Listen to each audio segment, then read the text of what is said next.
नमस्कार दोस्तों, मेरा नाम है विनोद साहू और आप देख रहे हैं V4 विनोवेटिव। राष्ट्रपति रामनाथ कोविंद की ओर से आर्थिक रूप से कमजोर सवर्णों को नौकरी और शिक्षा में 10% आरक्षण देने संबंधी बिल पर हस्ताक्षर करने के बाद गुजरात ने अपने राज्य में इस व्यवस्था को लागू करने का ऐलान किया है। गुजरात गरीब सवर्णों को आरक्षण देने वाला देश का पहला राज्य बन गया है। शनिवार को राष्ट्रपति कोविंद के मंजूरी देने के बाद अब देश में सरकारी नौकरी और शैक्षणिक संस्थानों में 10% आरक्षण का रास्ता साफ हो गया है।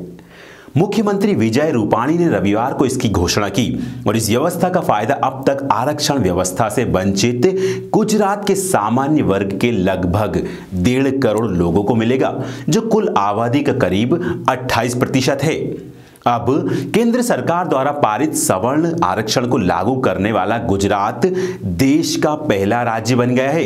हालांकि ये 10% आरक्षण SC/ST और OBC वर्ग के लिए पहले से लागू 49% आरक्षण से अलग है, इसलिए मौजूदा वर्ग के आरक्षण हितों पर कोई असर नहीं होगा।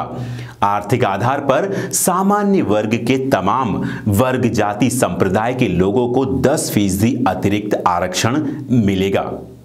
मोदी के गृह राज्य गुजरात में गैर आरक्षित वर्ग को 2 साल पहले ही आरक्षण देने की कोशिश हो चुकी है। पाटीदार आरक्षण आंदोलन के बीच सबसे पहले 29 अप्रैल 2016 में तत्कालीन मुख्यमंत्री आनंदीबेन पटेल ने 6 लाख से कम सालाना आय वालों के लिए 10% आरक्षण की घोषणा की थी। तत्कालीन कैबिनेट ने बिल को मंजूरी दे दी थी, जिसे 1 मई 2016 से लागू होना था, लेकिन मामला हाई कोर्ट में जाकर अटक गया। गुजरात सरकार इसके खिलाफ सुप्रीम कोर्ट में भी गई, लेकिन वहां से राहत नहीं मिली और तभी से यह मामला संवैधानिक बेंच के पास विचाराधीन है।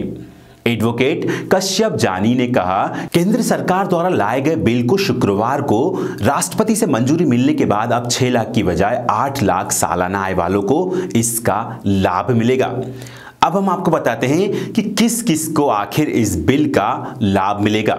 सबसे पहले तो जिसकी वार्षिक आय 8 लाख रुपए से कम हो, जिनके पास खेती की 5 एकड़ से कम जमीन हो, 1000 स्क्वायर फीट से कम आवासीय जगह में रहने वाले परिवारों को इसका लाभ मिलेगा और मनपा क्षेत्र में 100 वर्ग फीट से कम का उनका प्लॉट हो, निकाय क्षेत्र के बाहर 200 वर्ग फीट से कम का आवासीय प्लॉट हो, तो इन लोगों को इसका फायदा मिलेगा। अब हम आपको बताते हैं कि किस किस क्षेत्र में आखिर इस सवर्ण आरक्षण का लाभ मिलेगा।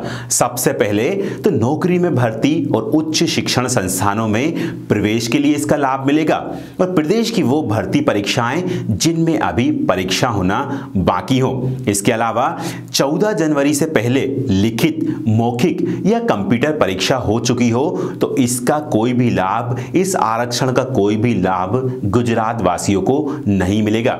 इसके अलावा कई भर्ती प्रक्रियाओं की विज्ञप्ति दोबारा जारी हो सकती है, तो वहां पर इसका लाभ मिलेगा।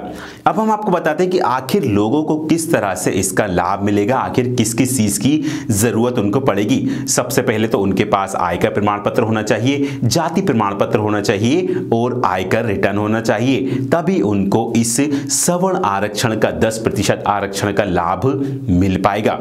तो दोस्तों, ये था हमारा आज का वीडियो। हम उम्मीद करते हैं कि हमारे वीडियो आपको पसंद आया होगा। वीडियो अगर अच्छा लगा हो तो अपने दोस्तों के साथ फेसबुक और व्हाट्सएप पर जरूर शेयर करें। अगर अभी तक आपने V4 विनोवेटिव को सब्सक्राइब नहीं किया है तो हमारे इस चैनल को जरूर सब्सक्राइब करें, साथ ही साथ बेल आइकन जरूर दबाएं।